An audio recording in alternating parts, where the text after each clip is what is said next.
Hello, Facebook. Hello, LinkedIn. Good morning, 10 to 12 on July the 22nd, wherever you're watching this. Welcome.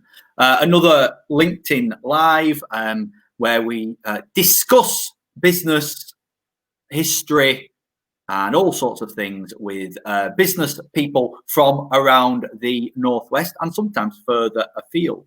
Thank you very much for watching. We have some brilliant guests.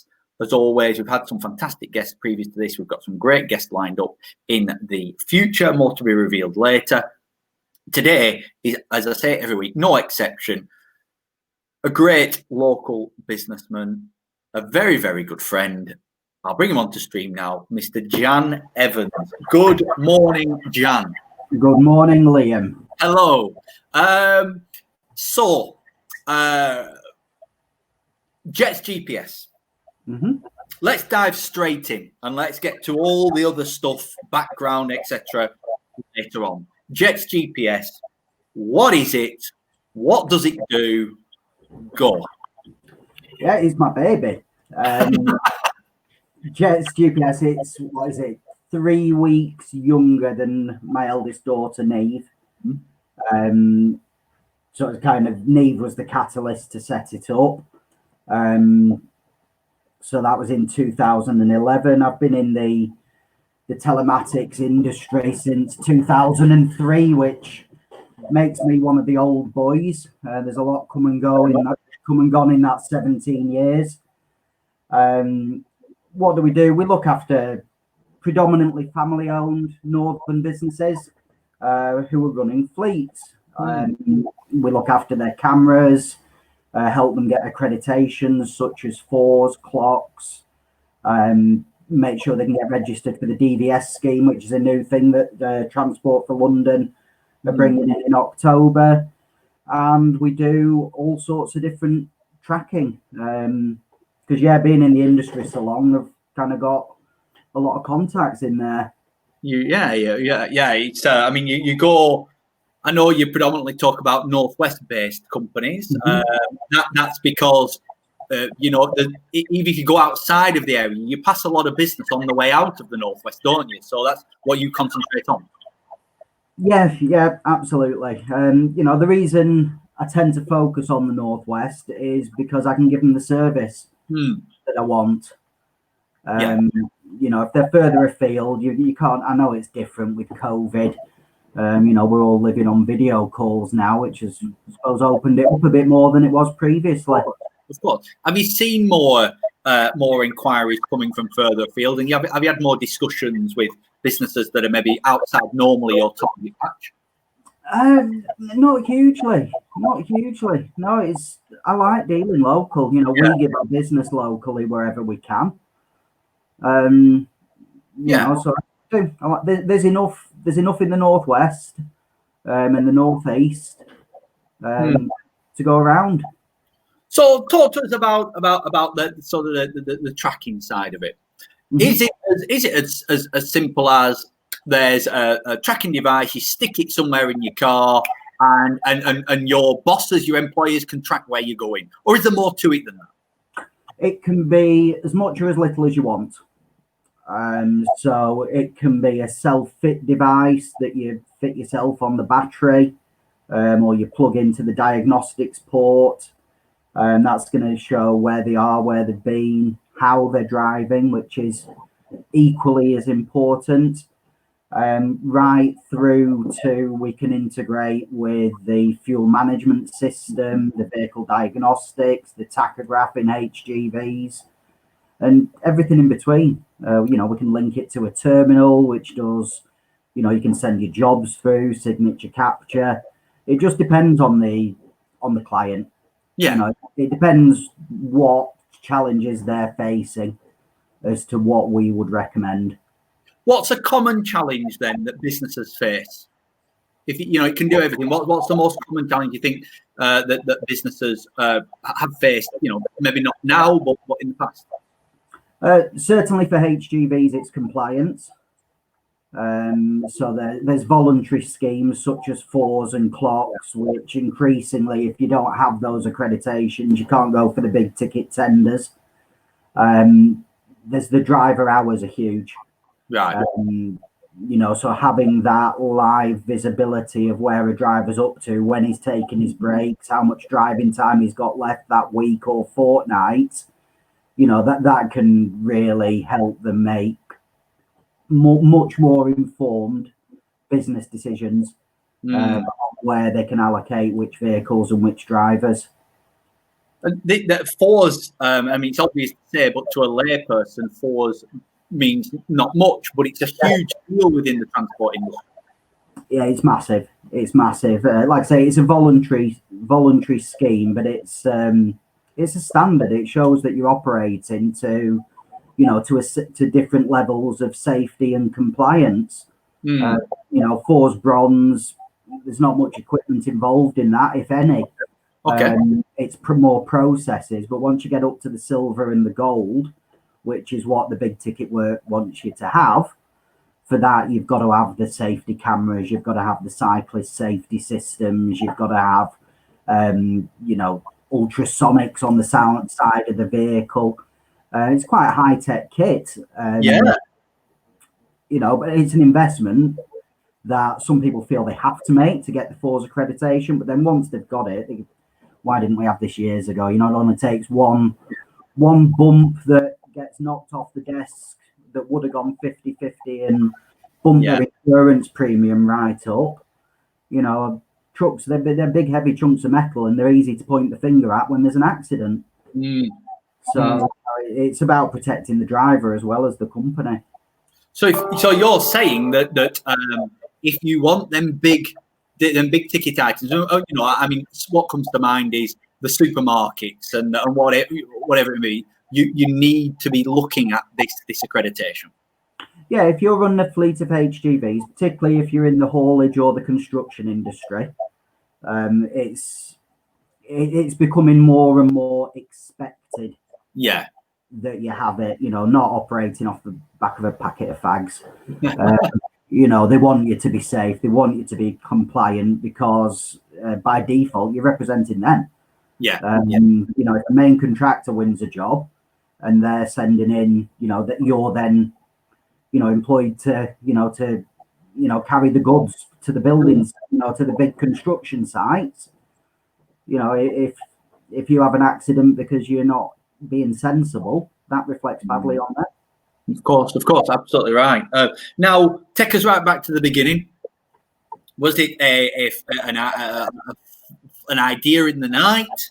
Was it something you'd wanted to work on before? Family business? How did you get started? Completely by accident. Okay. My dad was director of a two-way radio and telecoms company. So I've grown up around, radios all over the house and stuff like that. So I've kind of always been involved in the technology world. My dad's business partner didn't have any kids, so they made an agreement early on, no kids in the business. So my dad retired for, I think, a week. Right. And then we set up in business together, and he looked after the two-way radio side of the business, which at the time, 2003 that was, I found that quite slow moving. So a lot of his old Motorola buddies had moved into the telematics world. So I took that on. At that time, it was new, it was exciting, it was just coming down to a price where the mainstream companies could afford. So getting involved in it at that time was really exciting. And by default, I've been in that world ever since. And quite clearly, you enjoy it. Quite clearly, you're on a path to growth. You've got your goals, and you're moving forward towards them goals. Yeah, absolutely. I mean, the technology is still coming on. There's new things all the time. So I like that. I like that. I don't like things to sit still. I like to be offering my clients that want it, cutting edge stuff. Yeah, it must be. Is it hard to keep up with stuff, or you're in the industry, you get regular kit to test out? How does that work? Yeah, well, I get calls and emails from manufacturers all the time. You know, our platform, we're not tied into one brand, so we can genuinely go out there and find a solution. Yeah. You know, and people get wind of that, and they call us up all the time. Yeah. You know, we're quite loyal with our suppliers. I think that's important. However, if they can't provide what we need to fulfill a certain solution, then, you know, there's plenty of places that we can go out there to find it. And you provide a kind of supply only, but you're supplying ongoing tracking system that you know, there's a subscription service for that. How does that model work? I mean, it'll be different for everybody, I'm sure, but are there various types of service? Yeah, with the multi cameras, I can't remember the last time that we provided those without live streaming. Yeah. It used to be really expensive. It's kind of come down to a point now where you can live stream video on, you know, 5 cameras on a vehicle and on multiple vehicles at the same time, and it's affordable now. Incredible. So, you know, they buy the kit, but then they pay an ongoing subscription. There's access to the software, there's the video data going backwards and forwards. But like I say, it's not the price it used to be. So for me, it's a no-brainer. The inconvenience of having to wait for a truck to come back that's been involved in an incident, then go in, get the hard drive out, get it into your computer, that just goes away. You just go on your computer, dial into it, and pull off the footage you want. Incredible.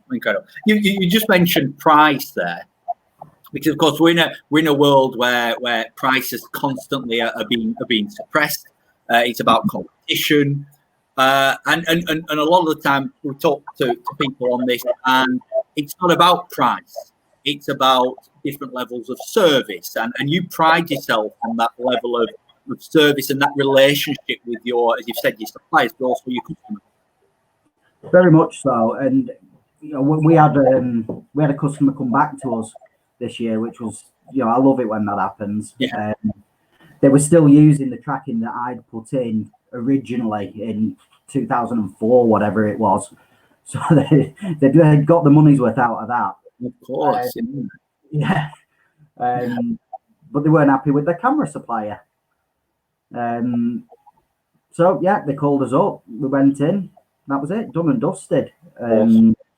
Yeah, you know, it's really nice when that happens. And you know, they're not speaking to a call center. They're not.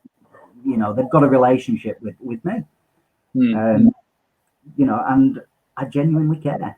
We get, you know, using that specific example, while I was in there, they rang up another company that they work with, and we got that deal the next week. Brilliant. You know, we get so much of our work through recommendation and referral, and it's because we care and we look after them, and we've got a relationship with them. I don't see them as, you know, it's not like I'm a targeted salesperson for one of these big companies where it's just a case of, right, get that signed next. You know, it's an ongoing relationship. Awesome. You before we'll come on to kind of the last 14, 15 weeks in a second, but before the lockdown, you were, and you still will be, involved in kind of carbon neutral or below carbon neutral aspects to transport. Just explain a little bit about how you were involved and how you are involved in that now. Yeah, we did. We did the Green Rose with the East Lancs Chamber. Yeah, I did another 6-month course with the Lancaster University Management School, all about, you know, not just for us, but raising awareness about, you know, carbon emissions, a byproduct of what we do by reducing mileage, by you know, just simple things, getting the vehicles to turn their ignition off when they're sat there. It's just pumping CO2 out, and it's costing the client money. Yeah. Even if I think it's become more relevant. Yeah. Since we've done that, it was great to raise our awareness of it. We made some internal changes and, just little tweaks, but little tweaks can make a big difference. But yeah, with our clients, it's a byproduct. Yeah. By putting our tracking in, they are going to save money. And by saving money on their fuel and reducing mileage, a byproduct of that is it reduces their carbon footprint. Awesome. So let's look back 16 weeks ago, early March. Yeah. I think the phrase is the arse fell out the world. I think is quite accurate. You're old enough, unfortunately, to have seen the 2007-2008 recession, which we thought was difficult enough. Then, of course, overnight, second week in March, boom. What were your thoughts at that time? I know you've got a family that you look after, of course.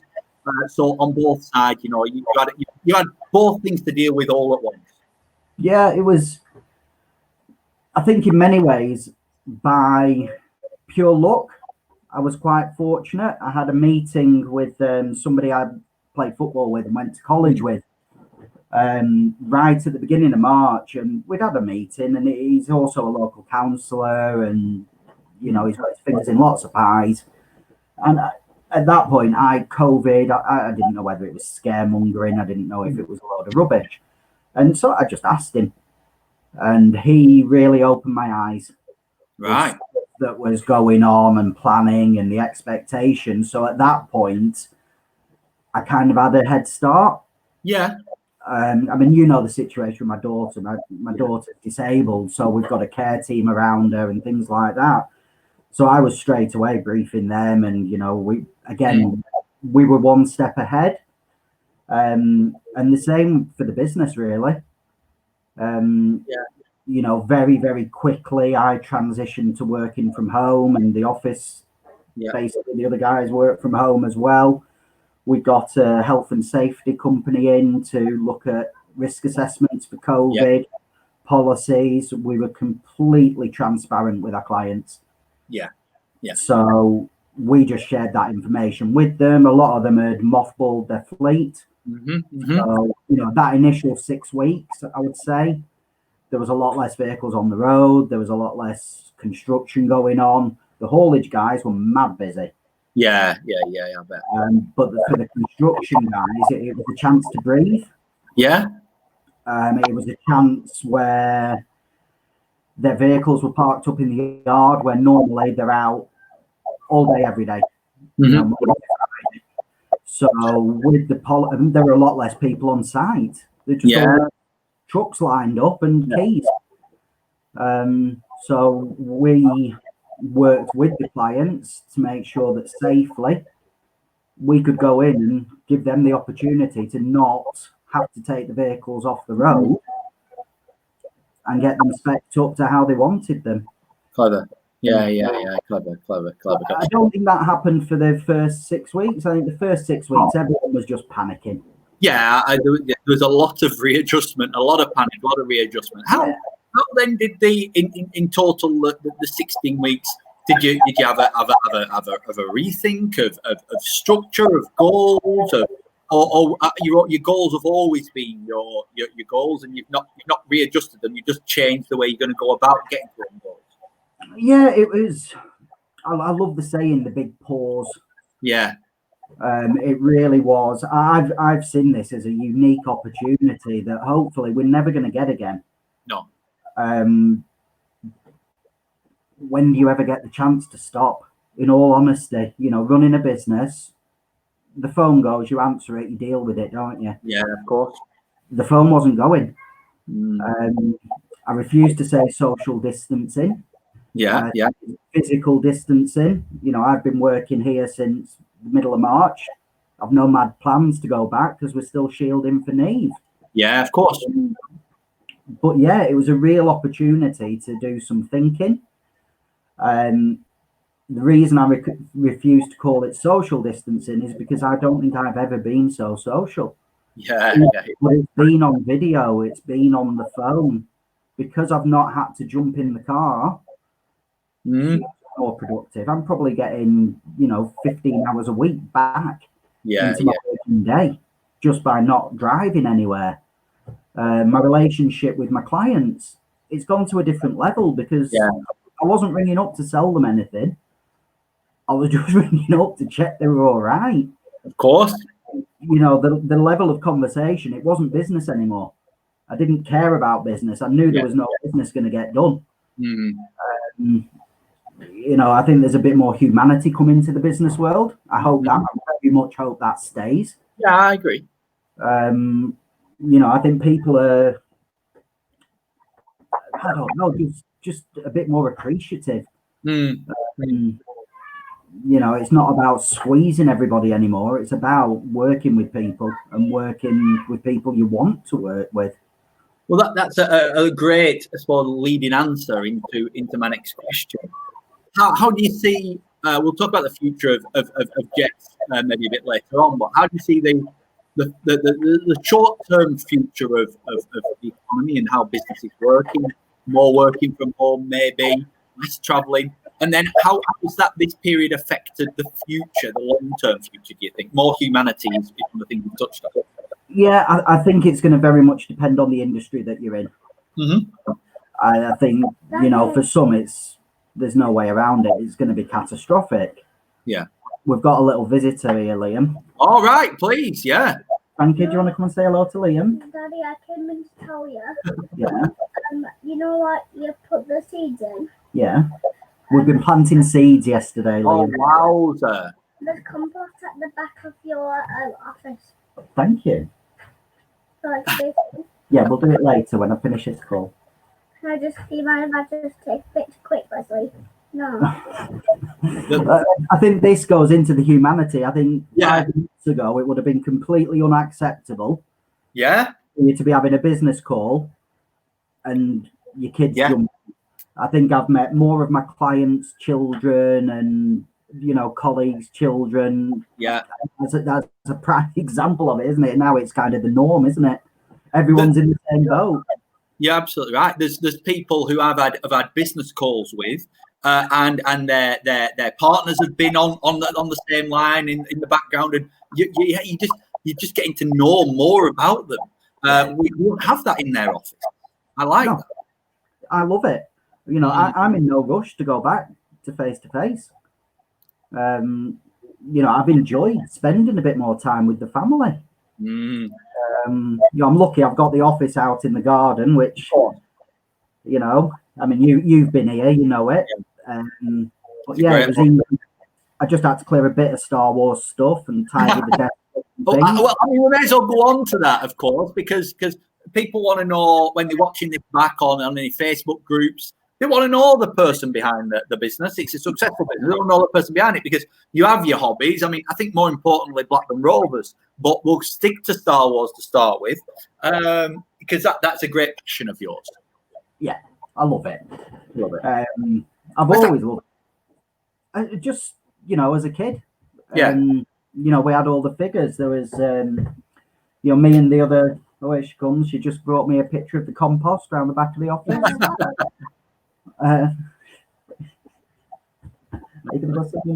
No, what's that about? That's a picture of you at Grandma and Grandpa's. Growing up on our street, we all had a Star Wars figures. Mine had yellow feet. Scotty's had blue feet. Will's had green feet, and Baz had red feet. Our mums painted them so we couldn't nick each other's figures. And we just grew up around, and the number of times I've built a collection, sold it, built it, sold it. I think I enjoy the chase of finding certain figures. I do Star Wars costuming as well, which Of course, yeah. Forgive me the garrison. Sorry. I'm in the 99th Garrison and the 5th Legion, so two Star Wars costuming groups. Who I think in 2019 between the two groups we raised about 70 grand for charities and good causes. Anyone who's doing some fundraising, if they want some Star Wars characters there, they get in touch. We're all volunteers. We turn up with movie accurate costumes and rattle tins. Brilliant. Which I find hugely rewarding. Some great work. Honestly, I'll put the link in below to the 99th, certainly on these videos wherever we share them across different groups. And of course, football is a big part of your life as well. You're well, I say Blackburn, but you're a great Harwooder. I'm an adopted Great Harwooder. You know, you ask my neighbours, I'm not an Harwooder. I'm from over the hill. I'm from Lango. Yeah. But yeah, both my daughters are Harwooders. So yeah, I grew up in Lango, so Rovers. It would be silly of me not to mention. You've actually touched on it before, that you were in somebody's office before lockdown, and they then referred you on to somebody else, and or you've had a job and they've referred you on to somebody else. Referrals are a huge part to you building your business, not only through networking but great relationships. How important actually are they, them referrals? I think they're the way. For me, they're the way people should do business. You know, doing business through recommendation. It's a safer environment to do business. You know, we might not always be the cheapest. But yeah, if you recommended, you know, people are recommending you for a reason. You're doing something right, aren't you? Well, it's got to be an easier sale. It is as well, yeah. Yeah, those initial barriers have gone, haven't they? That qualification. It's a nicer way of doing business. Yeah. And you know, we're both BNI Network members, which helps. We're a great believer in that system. You've been networking for quite some time, though. Well, again, I go back to my dad. When we were in business together, it used to be a case of, well, if you go into that networking thing, you know, you better come back with an order. So I had the kind of that ingrained into me. Yeah. Funnily enough, it didn't really work for me networking. When the penny dropped that it's relationships, and it's not selling to the room, it's, you know, it's getting those relationships where they'll then know enough about you to introduce you to people that they know you can help. Yeah, you're absolutely right. Well, 30 minutes goes by very, very quickly. We've got 2 minutes left. 1 minute on what does the future hold for Jets, and another minute about who are you looking to speak to? Maybe not specifically, but type of business that you want to do business with. Frankie showing you some pictures.